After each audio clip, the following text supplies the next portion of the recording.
government. The other day, I opened and read it. It was them giving me credit. They took note of every single rapper that I shredded and said I broke records with the local paramedics. I was like, bet it. I got a fetish for these funerals. Getting letters for lyrics, a bonus as per usual. Usual suspects.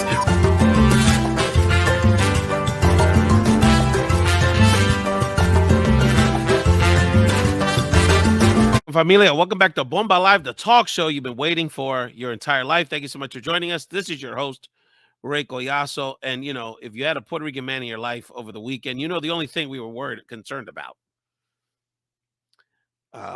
was what was going on in La Isla del Encanto. And we're not talking about Fiesta Patronale or, you know, some sort of religious ceremony or quinceañera. We're talking about the real deal. Bad Bunny has single-handedly taken over not just the music world, but the wrestling world. And now Puerto Rico and Puerto Rican wrestling culture is all of a sudden in the spotlight of this major sports entertainment entity. And who better to talk about the impact of Bad Bunny in the wrestling world and this historic Backlash program that took place in Choli over the weekend. That my homie, not only CEO of the National Puerto Rican Chamber of Commerce, but one of the biggest body wrestling stands we know, Joel Berrocal. Welcome back to Bomba Live, Papa. ¿Qué pasa, Papi? How are you? What's up, Bobby? It's good to be back on the show. It's been a little while, but I was happy that you sent me the invite to talk about this, man. This was one of the best pay-per-views I've watched in a while, and I've just been hyped to talk about it. Just an amazing thing for Puerto Rico, for Bad Bunny, everything that it means to the island, the awareness that it brought to the island. So just excited to talk about it, man.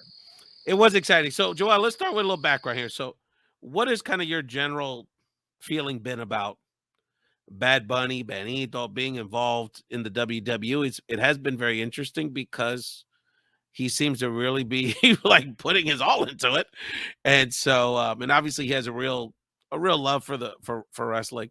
So, what as a real Puerto Rican wrestling fan, Pop, what has been what's your thought about just this whole experience before we get into Backlash?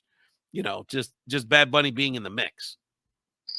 Well, I mean, if you follow WWE like I have, and you know that celebrities have always kind of been a part of WWE since the first WrestleMania. It's just been a part of it. But what you see is that a lot of the celebrities have always kind of been maybe didn't take it too seriously, and would kind of show up and kind of enjoy the spectacle and be there for the show or whatever. But with Bad Bunny, it's been a thing where he really takes the sport seriously. Like, he's a true like fan of the sport. He respects the sport. So it wasn't a thing where he just comes, shows up and you know, sells some tickets and makes a big hoopla. But he put in the work. He put in the work for these shows, and not just Backlash, but he's done WrestleMania and Royal Rumble and stuff like that. And he's trained, and he trained hard. And I think it was Carlito Colon he was training with, and he worked at the Performance Center with WWE. So he didn't take this lightly. So I think you know, the Boricuas obviously are always going to be a fan of him, follow what he do. But when you get into the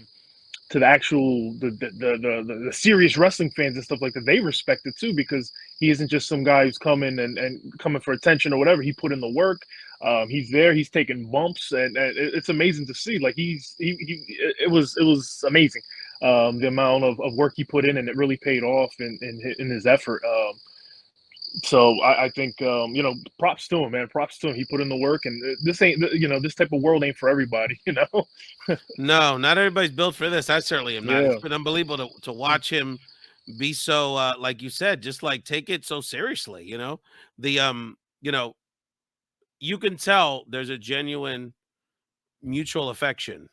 Bad Bunny has really enjoyed being part of the company, and they've enjoyed having him, not just for the financial, which is the obvious boon. I mean, the merchandise, and he has just taken WWE. Every time anything he touches turns to gold. And of course, it really fuses. There's such a great natural connection between particularly the Latino men fan base and Puerto Ricans in general with wrestling. And it's great to see that that's coming to the fore, because culturally, we can get to the history. I mean, I remember my grandfather, one of his best friends in Puerto Rico was a guy called Big Time Charlie. And Big Time Charlie was part of Lucha Libre PR, and, you know, wrestled all over the world, Japón. And he would always, you know, he'd stop by when he came to visit Philly for events. but it's always been part of our history. So it's been great that he's been able to highlight that. Triple H just, and everyone in the company just lauds the guy. It's like, no, like you said, he puts in the work. He's real respectful for everybody. Doesn't big shot nobody. He's humble, and he doesn't, I mean, what else could they ask for the guy? They're begging him to come back. He's making them hand over fist. So, Joel, fast forward, when you heard that the WWE was coming to Puerto Rico for Backlash 2023, I mean, and we'll get into his opponent in the matchup, but does it get any better than that, brother? No, not at all. I mean, come on, Why you know weren't the you deal. there? I mean, yeah, you know how it is. I mean, Boricuas, man, we bring energy like no other, and I think we recently just went through the World Baseball Classic, and you saw the type of energy that the Boricuas brought to the arenas and stuff like that, and it felt like you were at a Bad Bunny concert when he came out. I don't know if you saw that, like when his intro came out. Claro, Oh my god, the energy.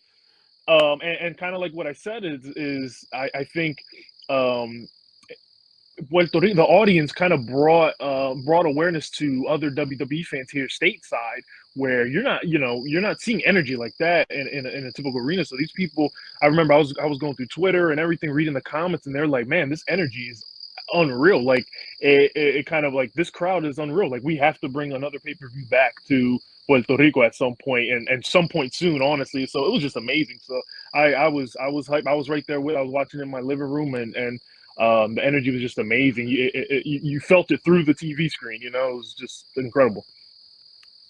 It had been 19 years since WWE production had been on the island. If you had asked me, I wasn't sure if it ever happened. I'm sure, I would have thought maybe 30 years or something. You're right. The energy, and it really speaks to this trend. And Joel, not just as a wrestling fan, but you are the CEO of the National Puerto Rican Chamber of Commerce, who's sponsoring this segment of Bomba Live.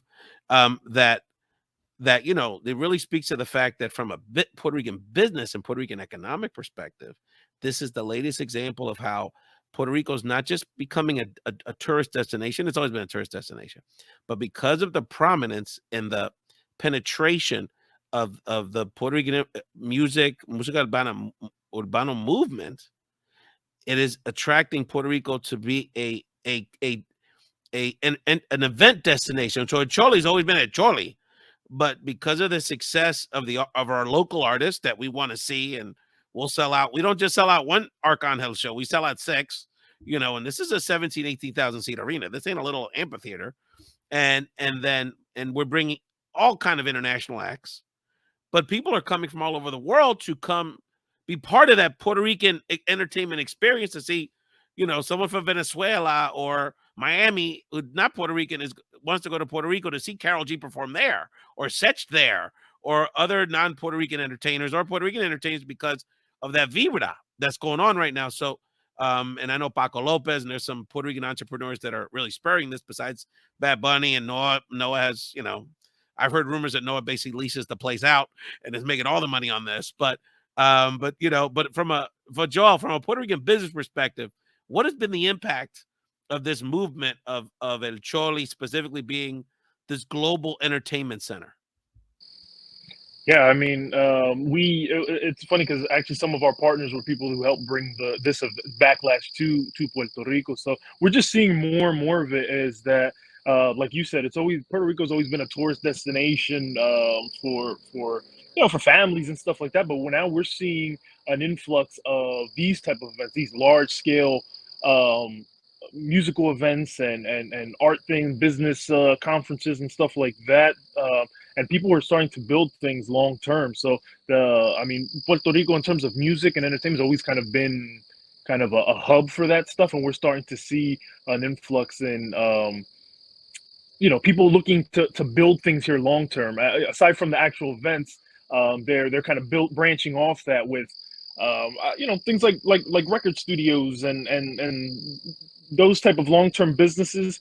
We're starting to see a lot of that. A lot of people outside, especially from Latin America, are coming to the island just because of the influence that the music have. When you come, Latin America, when they think Puerto Rico, the influence on their, like, it's the same thing that, as us growing up, that they know all the artists and the reggaetoneros, the salseros growing up, and that's what kind of drew them to the island in the first place. And they're coming here, they're building things, and they're doing things long term. So I think we're just going to see a lot more of it. And Bad Bunny's really, the stuff, the influence he brings doesn't matter what he can. It could be a concert, it could be a wrestling show, it can be an art show, man. He could, whatever he wants to put his name on, man. It's gonna be impactful. So we're just, I think we're just kind of at the beginning of it, and it's just gonna continue to build. So we're excited to be a part of that and supporting that world.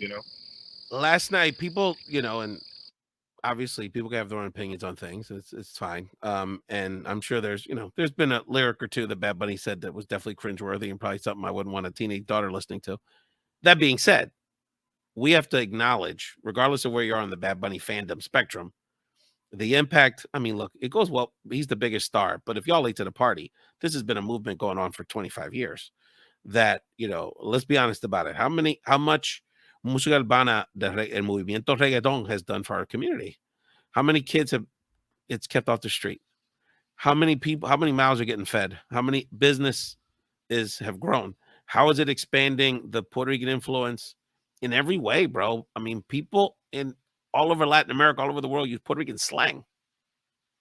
You know what I'm saying? Like, the political impact, Ricky renuncia. So you have to acknowledge, and this is the latest example of that.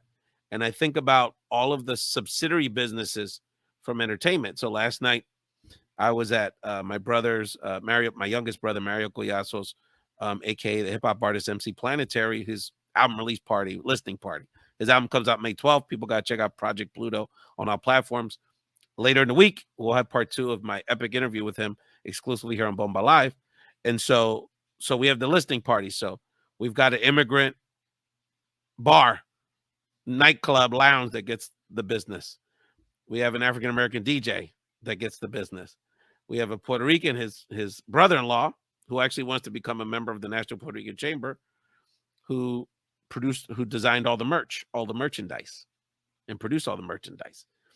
Somebody made that merchandise. Somebody had to design that merchandise. And I can go on and on about all these, the events, the concerts he's going to put as part of this tour. So my point is that, and that's just one Puerto Rican hip hop artist in this English language, is that the kind of energy and the kind of impact that just our art creates. There was a guy there, shout out to my man Steven Cancel. His son is a YouTube sensation, bro, killing it, full time. Philly Boricua kid, grew up in the hood, got a beautiful house in the suburbs. He living the dream, and he's a business, with partnerships and supporting other emerging Puerto Rican YouTubers in the family. So there's so much good energy here that people have to understand. All right, let's get back to the wrestling. So Backlash, brother. So Bad Bunny takes on. So why don't you tell people the backstory? So basically, Bad Bunny ends up, ironically, having to take on his former homie, Damian Priest, otro Boricua, in the company. So why don't you give people the stage, brother, and what led to this moment where, and your just thoughts about this epic moment in Puerto Rico where Bad Bunny took on Damian Priest. Yeah, I mean, like I said, Bad Bunny's been working with WWE now for the better part of 2 years, I guess. And when he first came on the scene, Damian Priest was kind of a little newer to the scene as well. So it kind of it was a natural connection, both being Boricua, and they had a real nice connection, and they were tag teaming and stuff. And it was really nice to see. Not only was Damian Priest helping Bad Bunny kind of learn the ropes, but then Damian Priest was being associated with Bad Bunny, that's going to help anybody's brand and things like that. And over the time, I mean, Bad Bunny kind of went away for a little while and was doing his own thing. Like, come on, man, he's the most popular artist in the world, so he's a busy guy. And then during that time is when Damian Priest joined the Judgment Day faction and kind of went the heel route, the bad guy route, So when it came, when Bad Bunny made his return, it was kind of like now they're enemies. They went from best friends to bitter enemies. And with the return of the LWO and the whole story with Dominic Mysterio and Rey Mysterio, Bad Bunny took took Rey's side. So it was just kind of a natural feud to happen, and the buildup was awesome, man. I know me and you were texting, we were built leading up to it, all this stuff like Damian Priest and Dominic Mysterio were doing the tours in Puerto Rico. They were at the events, God, bro. they were at the podcast, Molusco and Chente. They were at the game. I'm like, Damian asustó Chente, Bobby. And, his wife dude. called him out on another episode. Like, Bobby, you got punked out on your own show. And Vero called him out, dog. And you know what the cool thing is, right? Is like back in the 80s and stuff, the Hulk Hogan days, like, there was the good guys, there was the bad guys, and when you were in public or whatever, you maintain that role. Nowadays, that's kind of died out a little bit. Like, it's kind of the fourth wall has kind of been blurred. Where with this feud, it was cool because it was kind of a throwback where they maintained that the whole time, where they were feuding, and Damien and Dominic were doing all their stuff in Puerto Rico, and I think even Dominic Mysterio was like, man, I don't even like Mofongo, like just to start some nonsense and get people riled up and stuff like that. But yeah, they were at the best, and they were at the best at one of the Cangrejero games, like Cangrejero games, disrespecting our man Foley Vale, like Felipe just being indignant just to get everybody riled up. It was awesome. I think the buildup was one of the, like, aside from the fact that it's Boricua's doing this, but I think just in wrestling, if you're a fan of wrestling, like, the buildup was just awesome. They did a wonderful job. Yeah. And I remember I was texting you. I'm like, we're hyped. I'm ready to watch this. And then I mean, and before we even get into like the technical stuff of the ring, which Bad Bunny did a great job, the buildup was just amazing, and it's like wrestling 101 of how you do and from it, a technical perspective, obviously, in real life, these two guys would not be a fair fight. So they did the best they could to try to create a scenario that was somewhat plausible. And I encourage people to watch it. We're not going to get into the blow here, but obviously, it was a long match. It probably was a little long but it was so exciting. There was so much energy in the crowd. And they did a good job with, just building it up and incorporating, the Judgment Day guys and LWO, Latino World Order. And, I mean, when it ended with this moment, it became, you talk about and we'll talk about one of the legends in this picture, but it just really, like you said, it became a concert. It's almost like these moments where, and every Puerto Rican watching this knows those moments when Mark Anthony sings Preciosa at a concert. And, it just became really just kind of a moment of pride as much as any of his concerts. It was unbelievable the way they set it up.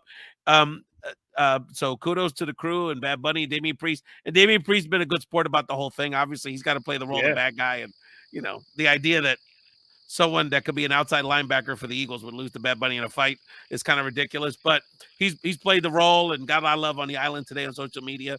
So it's good that we still got a lot of love for that brother. You know what I'm saying? Yeah, and in terms of like his wrestling career, I mean, he did good work for himself. He showed that he can, because I mean, obviously, like we said earlier, like Bad Bunny, took it very seriously, trained very hard and stuff like. But Damian Priest is the professional, and he was the one who basically. He has to make Bad Bunny look good in the match, and he did it. He was a good sport. He did a wonderful job selling for Bad Bunny and everything, and I think it's just going to go a long way in his career moving forward. I think he proved himself to be a main event type talent in the WWE. So I look forward to what the future holds for him. Maybe a champion in the future, man. It's exciting stuff. Another Boricua doing well. I don't know, and Damien's very marketable, bilingual, got the whole swag, very marketable guy, Bronx guy, PR. Everyone likes him. He's got it all, and he'd be the first to admit his career is being catapulted within the company because of Bad Bunny. There's no question. No doubt. No doubt. Joel, let's take a quick commercial break. I want to give people some best of clips. The first clip then we'll come back. I want to ask Joel about some of the other highlights, particularly Puerto Rican women got highlighted at this Backlash, which was very exciting, and the culture and the history, the rich history of Puerto Rican wrestlers and Puerto Rican wrestling fandom was also highlighted. I want to ask Joel about that. Joel, we want to thank you and the National Puerto Rican Chamber of Commerce for sponsoring the segment. We're going to ask you in a moment also to catch us up. What's going on with the National Puerto Rican Chamber of Commerce, a great resource for Puerto Rican entrepreneurship. So let's watch these highlights from, me commenting on some of the issues of the day related to Bad Bunny's Coachella appearance. We're also going to hear my reaction to Madison Anderson's historic victory on reality television. And we'll come back with Joel Berrocal to talk about this historic WWE Backlash weekend. And at Choli in Puerto Rico, we come back on Bomba Live, the talk show you've been waiting for your entire life. It got even hotter in the desert this weekend at the weekend 2 of Coachella when mira quién llegó acá. Gabriela Berlingeri, girlfriend, friend, ex, novia, special friend of Bad Bunny arrived, and guess what? She didn't just show up. She had VIP front row hookup, just like his new jaunt, Kendall Jenner. Y Kendall Jenner quedó allí callado como una boba. Didn't say one word about the whole situation. Don't you think that sums up this whole thing? On behalf of the Bomba Life family, Gabi, we wish you the best of luck in your quest to free Benito. Corrio, last night, if you lived in Puerto Rico or North Philly or Kissimmee, you're probably wondering, did my team win the Super Bowl last night? Why is everyone out here screaming, yelling, and celebrating? Well, it turns out Puerto Ricans won a championship of sorts. Former Miss Puerto Rico and Miss Universe runner-up Madison Anderson Berrios won Telemundo reality show La Casa de los Famosos. Now, this reality show was based on people voting. So for the last 4 or 5 weeks, if you had a titi or a grandma or in Puerto Rican, you were focused on voting every week. So Madison, we could save Madison because we had to save Madison on the show. And gosh darn it, we did. Madison won the show. Congratulations to Madison Anderson Berrios. I remember when a lot of Puerto Ricans didn't even like her because her Spanish wasn't that good when she won Miss Puerto Rico a few years back. But nevertheless, really excited for her. Congratulations to Madison. You represented for us well. And this is a lesson to Puerto Ricans. When we work together on a common goal, anything is possible. Welcome back to Bomba Live, the talk show you've been waiting for your whole life. Thank you so much for joining us. Joel, I'd almost forgotten. I have my own wrestling introduction music, brother. Want to make sure people heard my little flavor. We're here with Joel Berrocal, not only the CEO of the National Puerto Rican Chamber of Commerce, who's sponsoring this segment of Bomba Live, the talk show you've been waiting for your whole life. Think about it this way, like somewhere between like basic cable news and the Breakfast Club is me with a bunch of Puerto Ricans in the middle, having a good time about politics, entertainment, what's going on in our culture. Con sabor boricua, estilo nosotros. Joel, thank you so much for joining us, brother. We got to get a little love in this segment, brother, to the female representation. It was so great to see that we have a prominent Puerto Rican woman in the company, Zelina Vega, who the queen herself, who got a lot of love on this show, brother. So how was it? This is also part of the culture because Puerto Rican women love wrestling. Latinas love wrestling, and it's great to see a powerful Latina representing it so well, like Zelina Vega at Backlash 2023. Ah, man, this was the spot that got me, man. This was pure emotion when she came out. I mean, it felt like it was a Miss Universe pageant. She came out with that costume, and then when she went over, her mom was in the audience, and her parents, and right. I think her tío. And, Ay, Dios mío, abrazando todo, brother. Oh, dude. First of all, for the audio audience, we're gonna get back to the emotion. Yeah. But for the audio audience, when she came out, of course, abrazando familia and all that was wonderful. But the J-Lo-esque Super Bowl Puerto Rican cape dog, people, the birds were chirping.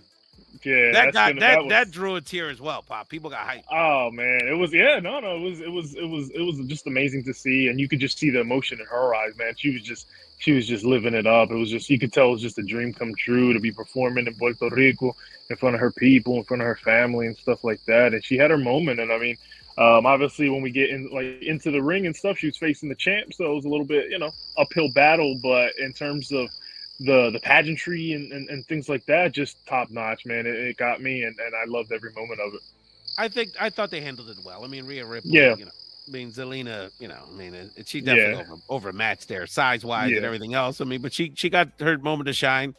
But I'm so glad. I want to shout out a great friend of the show. And next time we do a wrestling show, Joel, I want to bring him on. Carlos Valentin Jr. He is the executive director of Aspira, New Jersey. So a great activist and community leader from Brick City, Newark, New Jersey, Boricua.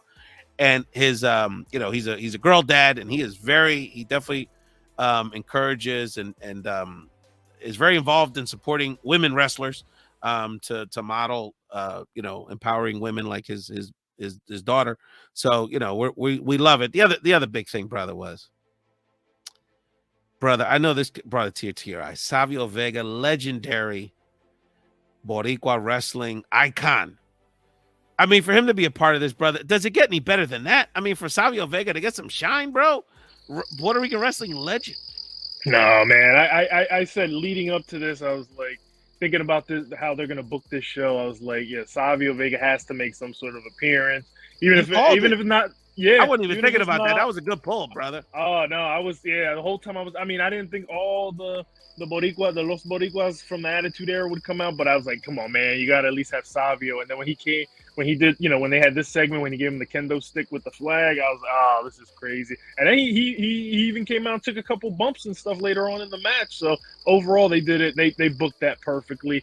I was hyped like a little kid watching that. It just brought me back to the old school days. So overall, just excellent job, man. They did a wonderful job. I was hyped, man. They couldn't have booked that better. My great grandfather, Don Joaquin Collazo. I mean, we're going a little far back. No. He was wrestling.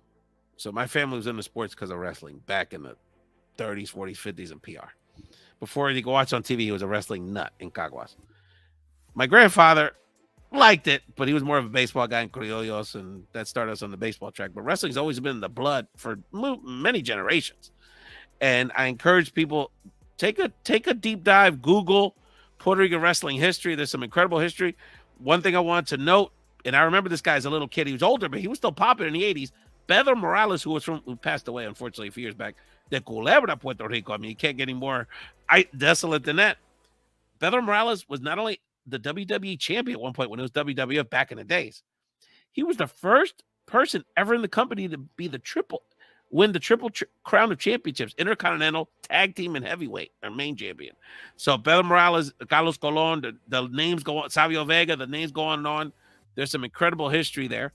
And, we just want to give love to our Boricuas and our Latinos in wrestling. I mean, the pan Latino love with that NWO, Colo Mexicano, that's like the other theme this year. Yeah. And I think, what you see is, people who are wrestling fans, I think the, Lucha Libre in Mexico, that gets a lot of love and attention, but Puerto Rico has always been a stronghold for wrestling. A lot of big name WWE guys, kind of started out in those territories in Puerto Rico, and it was a very powerful. So a lot of big names that we all know, household names, really started out there, and the culture's always been strong, and there's always been they've produced a lot of talent and stuff. So it was cool to kind of give them that recognition on this night. It was kind of a celebration of Puerto Rico and wrestling and all that. So just overall, just say they couldn't have booked it better. I was like, no doubt, and it goes back to for the business portion, brother. And I want to ask you in a second about some updates on the National Puerto Rican Chamber of Commerce. But Puerto Rican fans, Latino fans, we're loyal, and we shell out. We pay top dollar for the tickets. There was definitely a flavor of people that came to the island for that match. You saw Mexicans, you saw Latino. There was that brother with the Trinidadian flag in the front.